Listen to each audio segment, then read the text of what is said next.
racing lanes, and we'll continue to crown the champion and have $100,000 payouts coming up.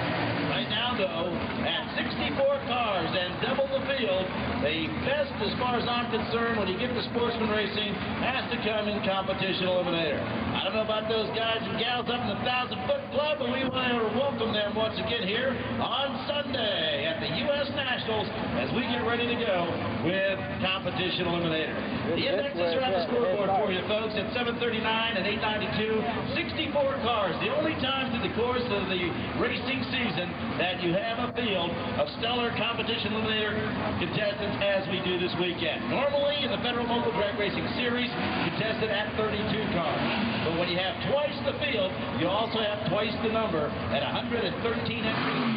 95 cars actually went through the technical inspection process. Here's George Gallimore and Randy Jones.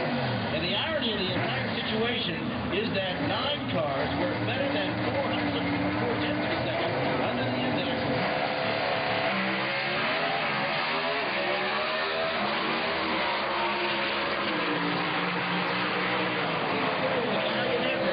To get there, and 51. Meanwhile, when the car started to get out of the racing groove, he was really out of the game. Well, we'll continue along. Talk about a guy who was nail-biting time most of the weekend. It went to this contestant. Everyone is 32 spots apart. See a common dragster in the category out of Lowell, Arkansas. Driving for Cordes and Mary Johnson. Here's their daughter, Mary Ann. Mary Ann Austin, see a common dragster, qualified at 7:49.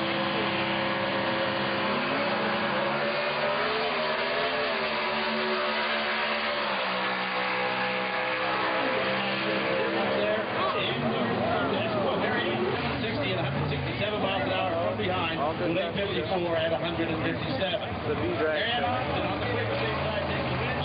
Round number 2. Rob Lewinsky, competition eliminator, not kind here in his first go around. He'll be back in another 5.3 FM here at Indianapolis Raceway Park. This is Indy. As Dave McClellan said early on today, and the showcase event, of course, the big red shootout coming up, and we'll be back in the staging ring. So, Harvard and Australia.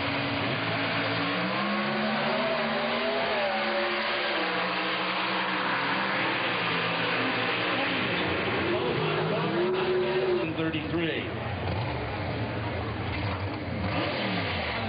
Now driving for Tom and Meredith Hayner, and here is that 96 model Framesworth chassis and the A-Dragster category, 728 index. Qualified number 7 at 669. Dave Northrup, meanwhile, qualified overall in the number 39 spot at 49 hundredths of a second under in the 779. He'll give the advantage by handicap. That's the team out of Percy, Pennsylvania. The ISC Racer Safe Special. He'll get the advantage. Getting ready to move into position. John Geyer getting better with every round out in the seat of that machine. Here's Geyer getting ready to chase down Dave Northrup. Are capable of running that.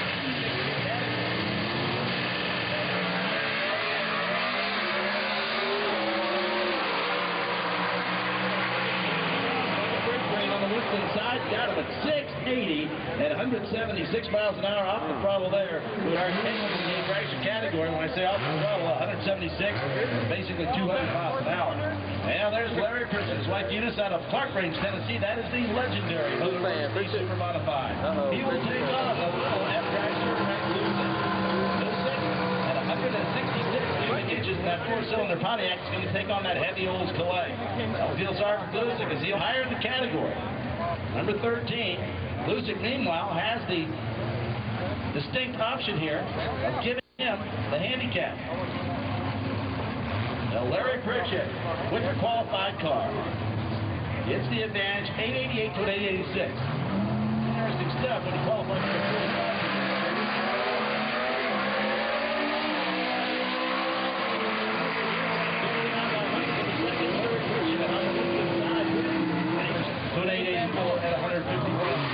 Run his numbers either.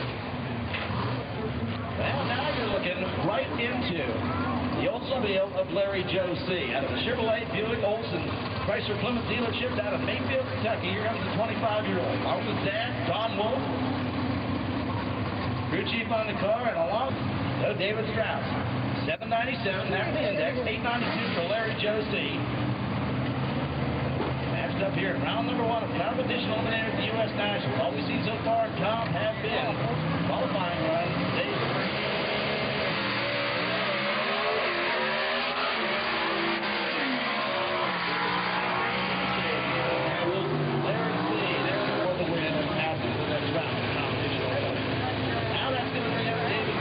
Met this young man last weekend at Beach Racing Park in Bowling Green, Kentucky, for the Federal Mogul Drag Racing Series. He'll take on Paul Giannone and Urban Florin out of Furlong 7 index.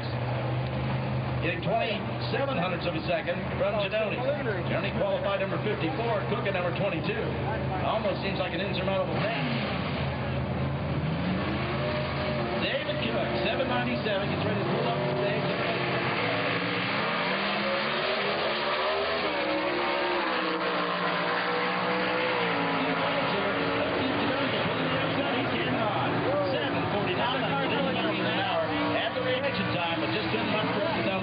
Enough to get by David Cook. You're looking right at that gorgeous Corvette of Arthur Hodges. Out of B. Older trim, it's a Simi Valley, California machine. And he's going to take on Larry Mays. That's the RV dealer out of Greenwood, Indiana. Mays RV in the field because we did have to insert some alternates. As a matter of fact, it was the number 65 car. Arthur Hodges, B. Older machine, 797. So a Mays car that has not performed well this weekend as far as being the number 1 alternate, not getting the 64 cars. Actually, Larry ran as quick as 43 minutes of a second under.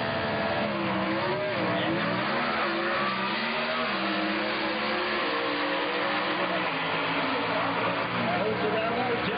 Winning lap time comes up at 9:11 and 149 miles. 773, meanwhile, goes away at 146 miles an hour per mile. Fraction there at the starting line. Gassi, a 440 cubic inch Oldsmobile, a past national event champion.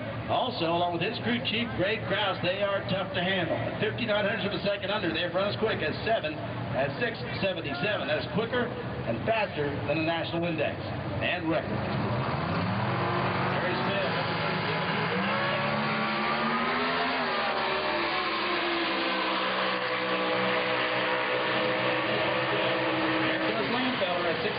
He's off the throttle at 194 miles. And you can see Lincoln a little down on the mile an hour there, and maybe just a tad early as Smith goes out at 769.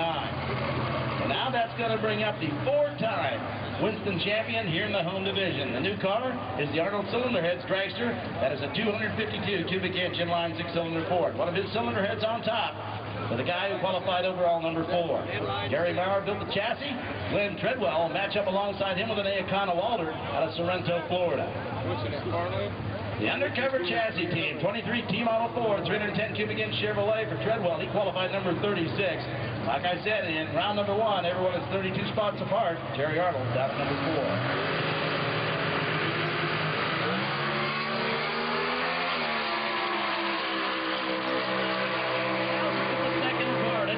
Here, and the wind's going to go to Treadwell. And Sims qualifying after the 927 and 126. Two very good reaction times, unfortunately for Arnold. The horsepower just not there this time out, and he will not be the champion of the 43rd U.S. Nationals. Jonathan Alicio, there's the Camaro now, making the bird out. Jonathan Alicio, Tom Cressman, all the gang. Along with Jonathan's dad, David, from Westchester, Pennsylvania. There's the Mopar Performance team. Kent Ritters, Dodge Daytona, out of Mopar Performance, Wellsville, New York. 393 cubic inch Wedge Chrysler in the Econo Walter category. Now, if you've been paying attention, you notice that the last Econo Walter we saw was a Austin Bantam. Open body machine. Here's one of the door slammers. Same category.